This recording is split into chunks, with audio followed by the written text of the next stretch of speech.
80세에 이르렀다면 어떻게 사는 게 바람직할까요? 지금은 100세 시대라고 할 만큼 수명이 길어진 것은 기쁜 일일 수도 있겠으나 실은 조금 걱정되는 점도 있습니다. 왜냐하면 많은 고령자들이 오래 살아야 한다는 강박에 사로잡혀 있기 때문인데요. 여러분은 다음 문항을 보시면 어떤 생각이 드시나요? 사실은 먹고 싶지만 건강에 해롭다니까 참는다. 몸을 움직이기 힘든데 건강을 위해 무리하여 운동한다. 효과를 느끼지 못하면서도 오래 살려는 마음에 계속 약을 먹는다. 전부 맞는 이야기라고 생각되시나요? 나이가 들수록 건강에 해로운 건 피하고 건강에 이로운 것은 꾸준히 실천하는 게 당연하다는 생각이 드는데요.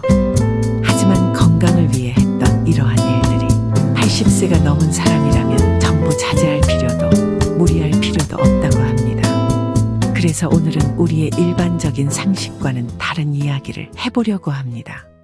80세의 벽이라는 책이 있는데요. 저도 50대인데다 부모님 두 분 모두 80대시다 보니 관심이 가더라고요. 그래서 이 책을 읽어보니 지금까지 부모님을 대했던 저희 태도는 순전히 내 관점이었구나 하는 반성을 하게 됐습니다.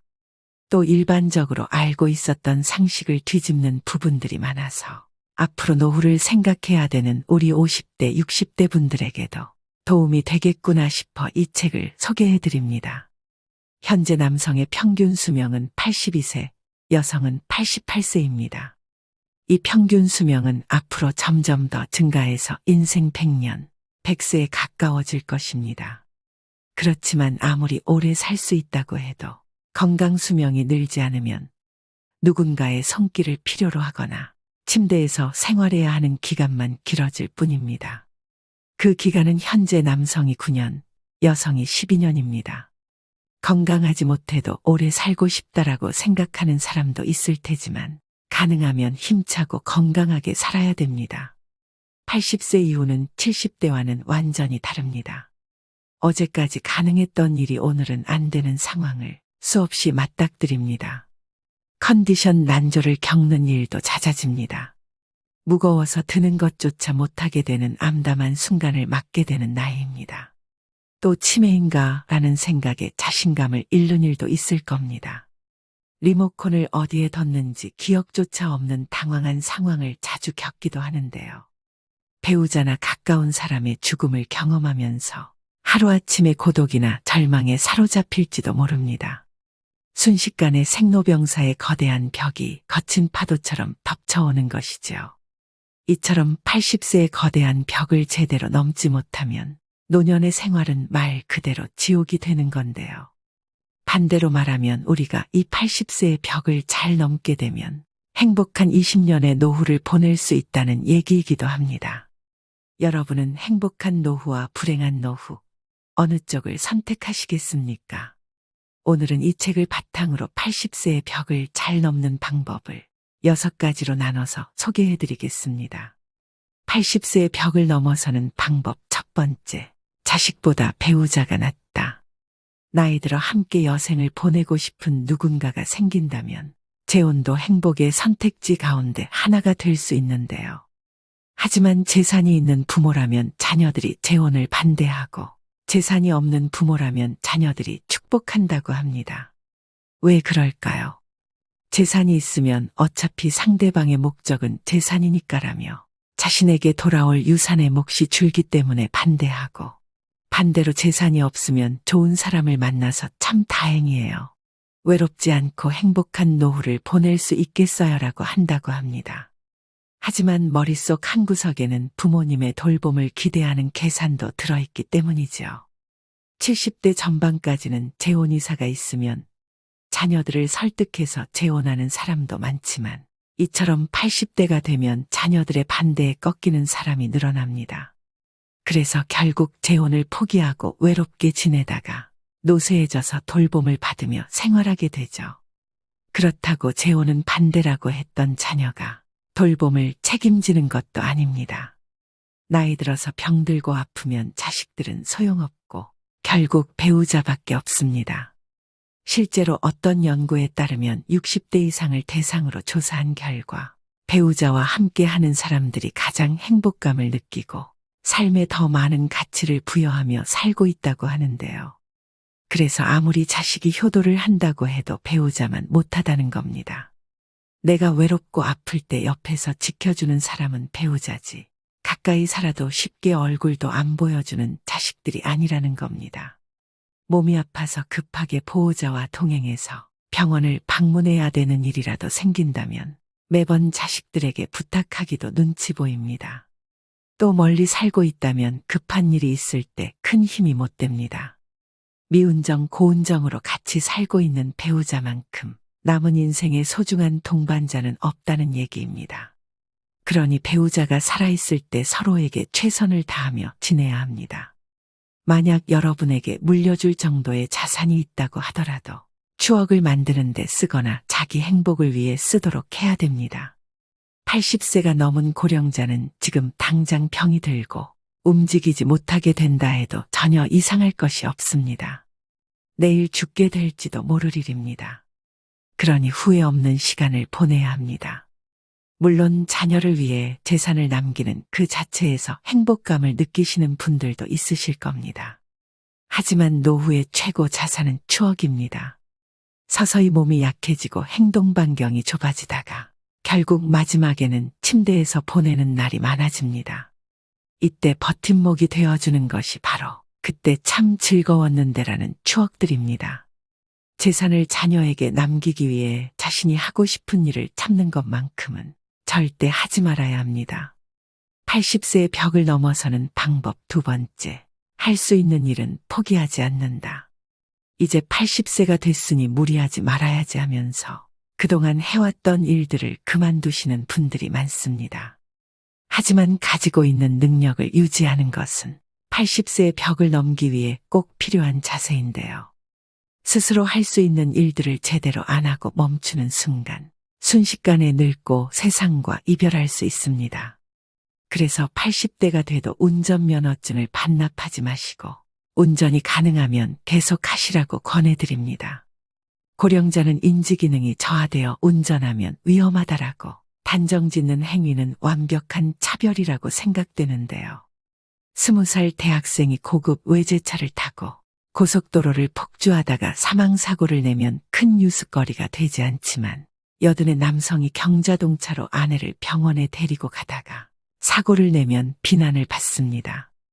실제로는 24세 미만의 운전자가 사고를 내는 비율이 더 높은데도 고령자에게만 위험 딱지를 붙이고 있습니다.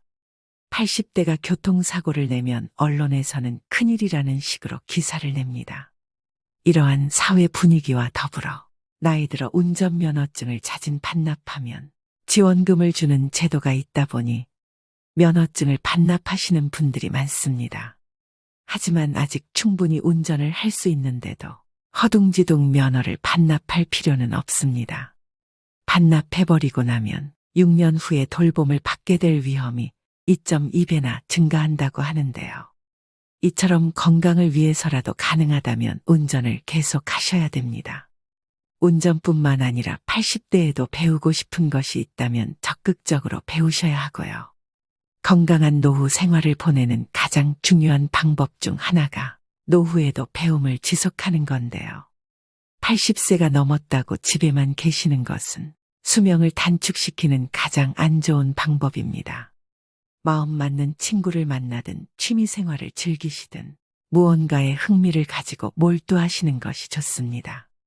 80세의 벽을 넘어서는 방법 세 번째, 참지도 말고 무리하지도 말자.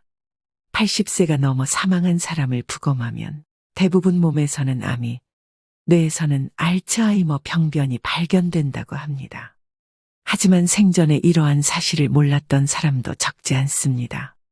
나이가 들면 몸에 여러 개의 병의 씨앗을 지니고 살아갈 수밖에 없습니다. 병의 씨앗이 언제 싹을 틔울지는 아무도 알 수 없는데요. 오늘은 건강하다가도 노년에는 당장 내일 환자가 되기도 하고 눈을 뜨지 못할 수도 있습니다. 그렇기 때문에 80세가 넘으면 현실을 그대로 받아들이고 내일 당장 생이 끝난다 해도 후회가 남지 않는 시간을 보내시는 것이 가장 중요한데요. 80 이후 참거나 무리하지 않기는 후회 없는 노후를 만드는 가장 중요한 방법입니다. 저희 어머니는 맵고 짠 자극적인 음식을 좋아하시는데요. 건강을 생각해서 제발 드시지 말라고 잔소리를 많이 하는데 그때마다 먹고 싶은 걸 먹지 못하시니 스트레스를 많이 받으시더라고요. 이렇게 건강을 위한다는 명분으로 나이가 들어서도 먹고 싶은 음식을 참는 사람이 많습니다. 소식하고 달고 짠 음식을 피하고 기름진 음식을 자제하고 비만은 건강을 해친다는 사고가 사람의 상식이 되었는데요. 이런 얘기는 60대까지는 건강을 해치는 원인이 되기도 하지만 80세를 앞두고 있다면 이러한 생각은 일단 접어두셔야 합니다. 고령자는 장기 기능의 저하로 식욕이 증가하는 경우가 있을 수도 있고 먹고 싶다는 욕구는 몸이 필요하다는 것이니 입에 당기는 음식은 마음껏 드셔야 됩니다. 체중 관리한다고 굶거나 식단 관리하지 마세요. 살이 좀 찐 사람이 오히려 더 오래 산다는 통계도 있습니다. 먹고 싶은 음식을 참으며 체중 조절하기는 스스로 수명을 깎는 행위입니다. 채식이 좋다고 매일 풀만 드시지 마시고요. 나이 들수록 단백질 섭취가 가장 중요하기 때문에 고기를 많이 드셔야 합니다. 그럼 여기서 술이나 담배는요? 라는 질문이 되돌아올 수 있는데요. 술도 드시고 싶으시다면 몸에 주는 부담을 생각해서 저녁 반주를 즐기는 정도가 현명합니다. 지나친 음주로 몸을 제대로 가누지 못해 넘어지면 낙상으로 골절되어 한순간에 늙어버리는 비극도 적지 않기 때문입니다.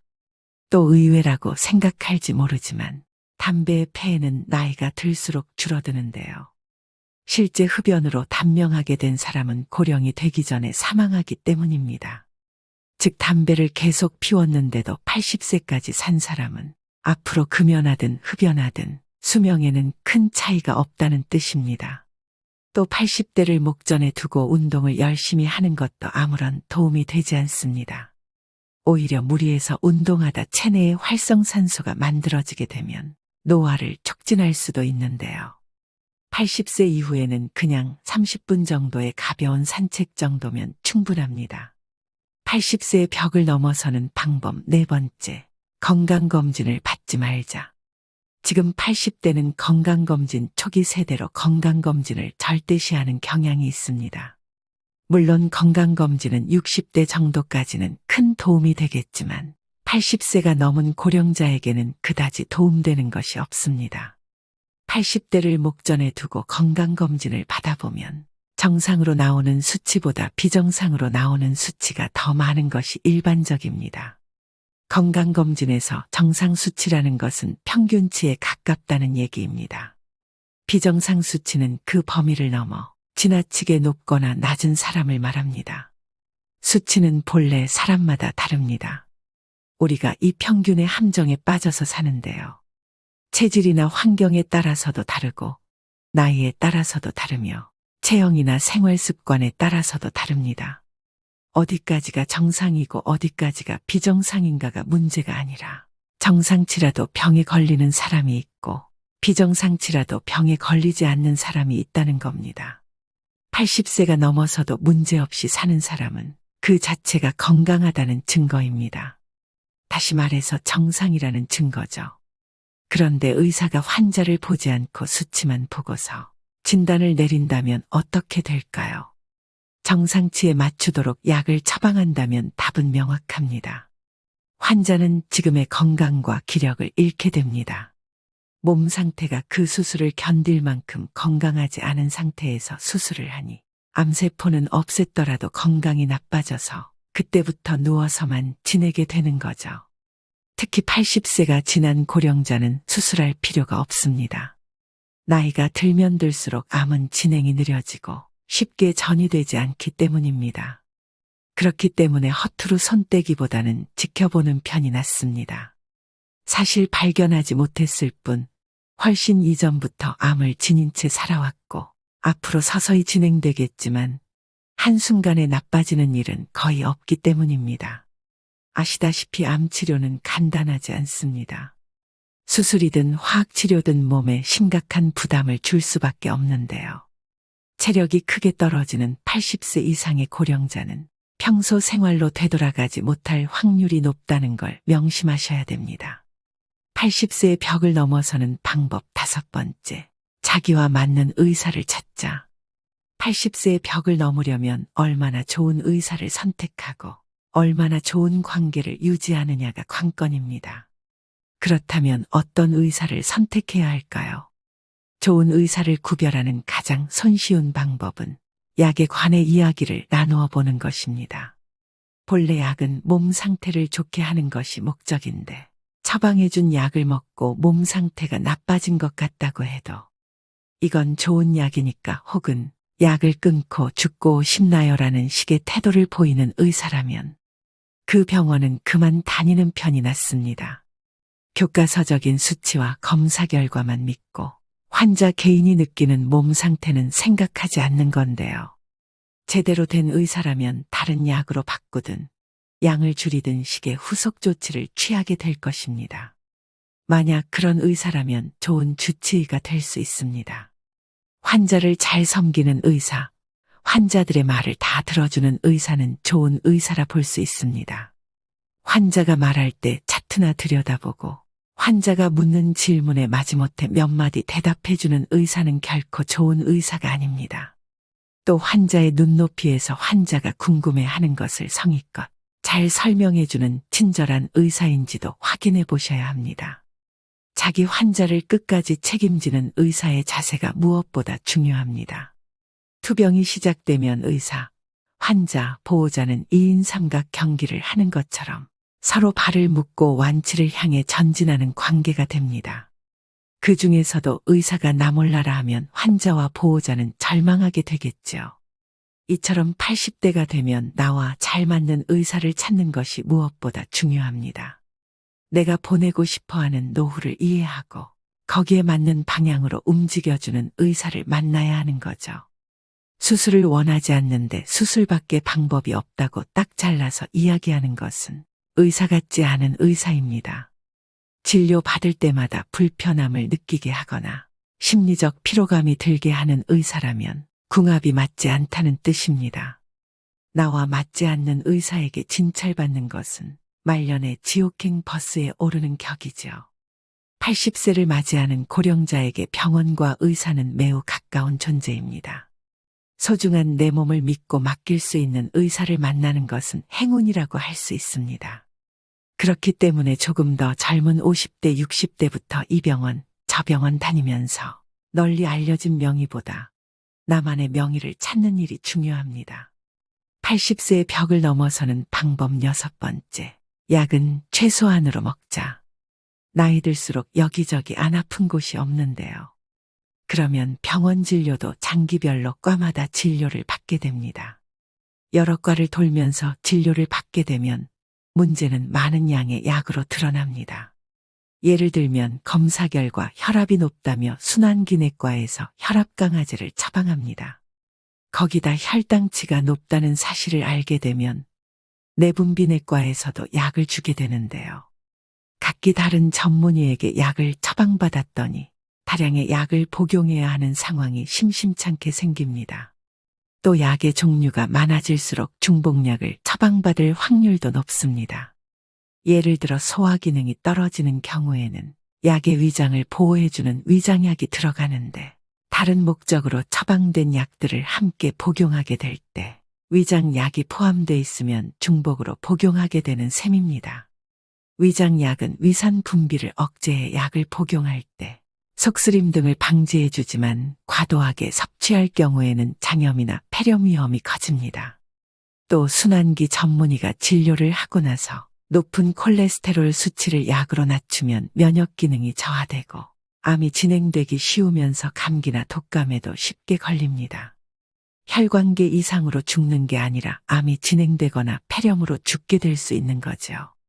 이렇게 되면 약이 되는 것이 아니라 독이 될 수도 있다는 사실을 기억하셔야 합니다. 이런 장기별 전문 진료 체계는 60대까지는 효과가 있지만 80대 전후에는 별로 도움이 되지 않습니다. 특히 고령자일수록 많은 약을 함께 쓰면 문제가 됩니다. 물론 꼭 먹어야 하는 약도 있으므로 모든 약을 끊을 수는 없지만 일상생활의 활동 수준을 방해하지 않도록 최소한에 머물러야 합니다. 머리가 아프면 두통약을 먹고 위가 아프면 위장약을 먹으면 됩니다. 필요할 때 필요한 만큼만 먹는 것이 약의 올바른 사용법입니다. 약을 계속 먹어야 오래 산다는 근거는 어디에도 없다는 사실을 기억하셔야 됩니다. 오늘의 영상 어떠셨나요? 80세의 벽은 높고 두꺼우나 벽을 넘는 방법 6가지를 소개해드렸습니다. 종합적으로 강조드리고 싶은 것은 싫은 걸 억지로 참지 말고 좋아하는 일을 하는 것입니다. 아무리 후회해도 지난 날은 돌아오지 않습니다. 내일 일은 아무도 모릅니다. 내일은 내일의 바람이 붑니다. 그것이 인생입니다. 그러므로 자신의 인생을 있는 그대로 받아들이기만 하면 됩니다. 어떤 것이라도 두려워하거나 걱정하지 마세요. 원하는 일을 하고 먹고 싶은 음식을 먹고 만나고 싶은 사람을 만나고 하고 싶은 말을 하면서 살면 됩니다. 이것이 행복한 노후와 불행한 노후를 가르는 기준입니다. 불량 노인이어도 됩니다. 사람 좋은 척하면 건강이 불량해집니다. 여태까지 사람들의 눈치를 살피고 사양하느라 하고 싶은 일을 참으며 살아오셨을 겁니다. 그런데 80세가 넘어 참거나 무리하게 되면 몸과 마음이 지치고 건강이 나빠집니다. 지금까지 애쓰고 고생하며 살아왔으니 앞으로는 원하는 대로 살아보셔야 합니다. 80세가 넘은 고령자라면 그렇게 살아도 됩니다.